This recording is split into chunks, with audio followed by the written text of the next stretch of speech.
But one of the great things about Wine Cellar actually is on each card, there are tasting notes. And I made sure that every card is a different wine type from all over the world. So you could literally just thumb through the cards and look for tasting notes you like, and then pick a wine and go, I'm going to try that. And then go to your local wine store and try to find a bottle of that type of wine and be able to taste it for yourself. Hey, we're here. We might as well talk about it. Tell us all about Wine Cellar, which is coming out this Q2-ish from 25th Century Games. It's being produced now, so we're hoping it'll be in stores to purchase. And obviously, the people who backed it are going to get it, obviously. And I think, actually, I just checked with Chad for 25th Century before we got on the show today. The late pledge window is still open for one more week. So the end of the week, I think it's closing. But if you wanted to back it, you could jump over there and do the late pledge for it. Oh yes, that's my pretty baby right there. Yeah. All right. So tell us the inspiration. I just need that pretty baby on my shelf. That's so exactly. gorgeous. Tell us the inspiration. What's the inspiration behind Wine Cellar from Andrew Stiles? I like what I was saying before. I wanted to show what wine does when it ages. That's one of the things that, is kind of an enigma to a lot of people. And so on each bottle, it has its own timeline for value and tasting, right? Like, so you want to drink it when it's at its peak flavor, and that would be where like the 8 is. So if you're drinking a cab, you almost want it to age as long as you could possibly age it. Now, obviously, it's within region. You don't want to leave it like 80 years. It might turn at that point, depending on the quality of the wine. But I mean, you want to do it so you want to drink your cabs, your Zinfandels, even maybe your Pinot Noirs later in the game. You want to drink your rosés early. You want to drink a Beaujolais would be like a 1 or 2 or a 3. I would say that'd be closer to like the 4 or 5 mark. Like halfway through is probably the best time for Beaujolais. But there's every one of those wine types has a variable ground depending on the quality of the winemaker, right? Like, so one of the things about aging wine is the tannins is what allows it to age longer. As the tannins age and soften over time, it allows it to hold off. If it doesn't have a lot of tannins, it's not going to be able to hold off, which is why white wines generally don't age as well as red wines because there's less tannins in them. And then also rosés tend not to age as well either. So there are generalities in there, and I had to try to be as accurate as I could be with it. But at the same time, I wanted to create a slightly educational tool that was fun and yet still strategic. And that's what this game came about. This was also a game that I created as a game that you could take on the go. So it started as only 18 cards. Is that right? It was only an 18-card, 2-player card game that my wife and I would take on vacation and play. And so, we were, have a rainy day at the tropical paradise that you were at, and you want to pull out a card game and throw it down and have a little duel back and forth. And so that's what it came from. And yeah, I mean, I guess that's the inspiration behind it. But then you got hooked up with 25th Century and Chad, our friend Chad Elkins, right? Yep. And he had an idea that maybe this isn't a 2-player game. Is that right? Well, he, from the very start, said, it works really well as 2. It's great, but, it'd be harder to sell as a 2-player game. Is there a chance it could be 4? And I was like, absolutely, it could be 4. In fact, it could be 6. And he was like, well, let's make that happen. So I was like, all right, let's get to work making more cards. And so then I did that. And then later on, I reached out to him. I said, hey, I have the idea for the expansion about which countries I want to use. He's like, what do you mean expansion? I was like, well, if it sells well, we have this in the back pocket. He's like, well, what do you have in mind? It's like, well, I can just add 18 more cards and 3 more countries. He's like, no, we're going to do that now. We're going to make this an 8-player game. And I was like, okay. I thought I had time, but okay, I'll go ahead and crack this out real quickly and get it done. And it ended up working out great. And that has now become a major selling point for the game because there's just not that many games out there for 8 players that are strategic. And this is a 30-minute game that you can play, in game nights where people don't want to pay really close attention, but some people want to be challenged. And it's not a party game. So It ends up being in a really nice market niche. Now, those cards on the side that I'm showing here in this picture here, tell us about the inspiration behind that. Well, those are clients. And in this game, you are a sommelier. So based on that, it's not about what your preference is. You are buying wine for your client and they're putting it in their cellar.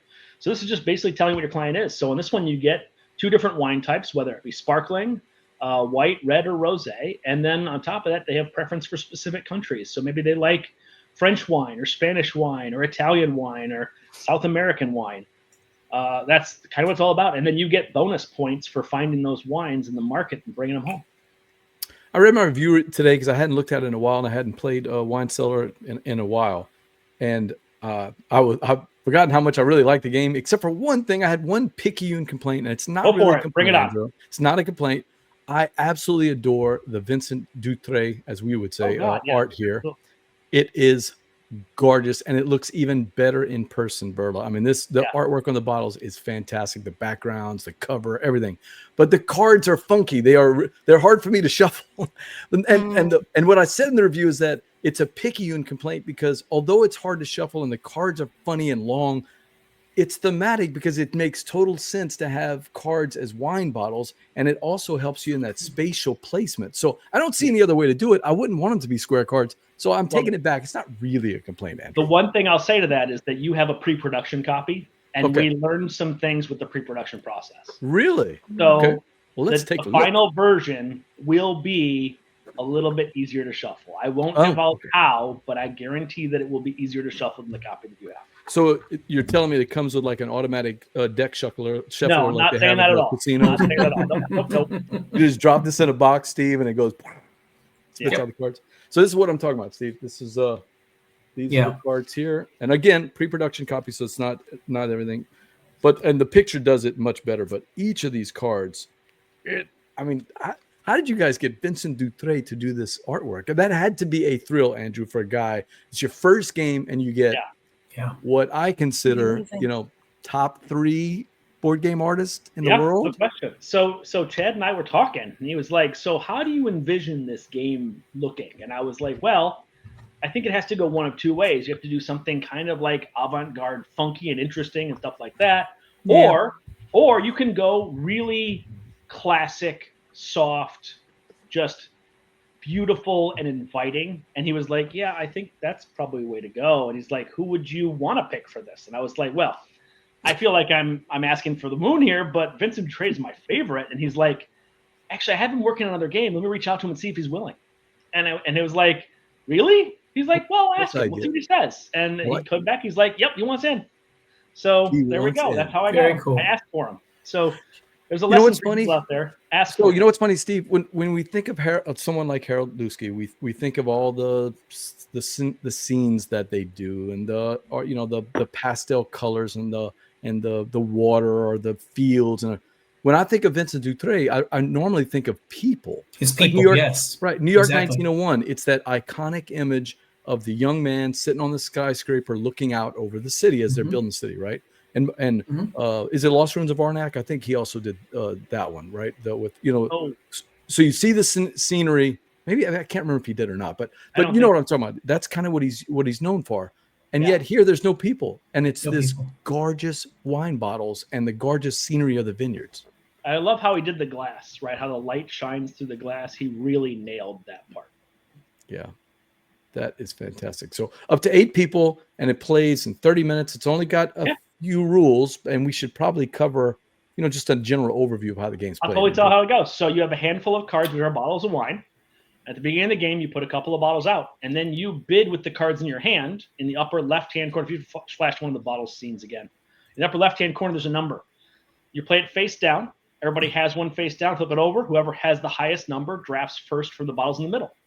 Take the bottle from the middle, turn it sideways. That's how you store the wine, and you put it in front of you on your right, basically in your cellar. And then the bottle that you bid with now goes to the center and becomes the prize for the next round. So everybody takes one drafting until it clears out, puts the bottles back in, and we start the next round. Put another bottle down, face down. Everybody has one down, flip it up. Whoever has the highest number takes first, second highest takes second, all the way around. Now, the real trick is after the second bottle, you have to choose whether you're putting it above or below it, and you can never put it in between. So from that point on, the rest of the game, it either only goes on the top or it goes on the bottom of your list. By the time you've played 8 rounds, you have 8 bottles in your cellar lined up sideways, and then the top bottle scores the number 1 position. The second bottle scores the number 2 position, 3-3, 4-4, all the way down the line. And then you get your bonuses from your clients about what their preferences are. Or these were the first 4 bottles that you were looking at. This person would only score 3 and 2 for those first 2 wine bottles. Not ideal, but they would get an 8 for that sparkling, and they would get a 5 for that rosé. So sometimes you have to take a bottle that just doesn't go in an optimal spot, and you can sometimes make up for it with client points. Okay. Is this true? That's going to be part of the Kickstarter? You're going to drive to people's houses to shuffle? I don't. Yeah, but only if Evan pays for the gas. if Evan supplies the gas, yeah. Right. So it's got that. Oh yeah, if you played for sale, you understand the mechanic, but it's not the same game at all. The bidding doesn't feel at all like that. It's just that value of how much do I want to spend my high cards to get the card I want, but now I'm giving up the high card for somebody else to get, and worse, I don't want to be stuck at the end game with the last 3 cards all being very low cards, right? Because then you're not getting anything you want at the end, right? Yep. Oh, that's some juicy decisions in there. And because you put out the bid, you can dictate one of the prizes in the next round. So if you're thinking ahead on things, you're like, well, next round I need to make sure something good in the 5 position.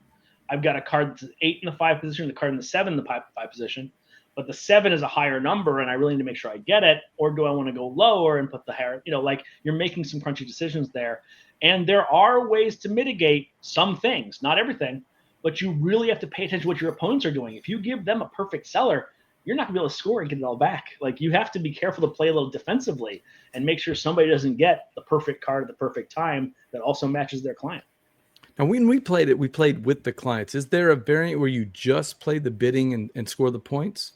I mean, once you own the box, you can do whatever you want to, but I think it's a lot less fun if you don't play with the clients. Like the clients are the thing that gives you extra bonus points. You could literally just play the Cellar. If you just wanted to play that scoring, you totally could. But you're more likely to have ties if that's the case, because most people are going to get that 6-point average on most of their cards. You're going to end up with pretty close scores. So it's the client card that gives you more discrepancy up and down. Where'd you do the playtesting? Is there, how vibrant is the playtesting community over there where you are in Chicago? Or was it something you went around the country for? Oh, yeah, I went around. I went a lot of different places. And, I obviously playtested with a lot of my wine-loving friends too, obviously. So, some of that kind of stuff. But, I mean, huge shout-outs to Porterspiel Chicago, Porterspiel Madison, Porterspiel Milwaukee, Geek Weed of the West was one of the places I play tested at. I play tested at Origins, all different kinds of places. And you named a con, I probably went to it and play tested at for a while. Yeah. Oh, that's fun. We have a Porterspiel version. We call it Go Pub with GEAUX over here at Southern Board Game Fest, and we got our first game finally after 3 or 4 years of doing the Go Pub. We finally got a game signed out of it. So. That's kind of exciting. We should be seeing that coming out in a couple of years. So yeah, that's what it takes 3 years. Yeah, it's fun. It's fun to go by that GoPub section because it's fun to see designers, especially with their first games, just kind of bearing their soul for the world. This is like, here, come play my game and getting the honest feedback and then hopefully a publisher likes what they see. So yeah, it's kind of